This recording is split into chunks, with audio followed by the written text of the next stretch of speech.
Estem en un moment en què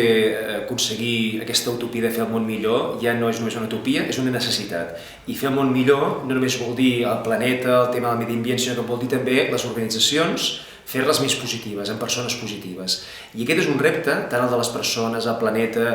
la gestió interna de les organitzacions, que afecta a tothom, no només a la gran empresa. Qualsevol organització, gran, petita, mitjana, lucrativa, no lucrativa, pública, social, totes tenim el repte de gestionar quina és la nostra responsabilitat cap a la societat. I això vol dir, d'alguna manera, saber comprendre quin és el context que ens fa més sostenibles, saber entendre què vol dir per nosaltres ser socialment responsables, entendre quins són els temes importants, dialogar amb el nostre entorn per entendre què és allò que la societat espera de nosaltres i posar-nos a gestionar-ho en el dia a dia, per ser una organització que tingui capacitat de donar resposta a aquestes inquietuds i de crear impactes, reduir impactes negatius, crear impactes positius i generar un territori en el qual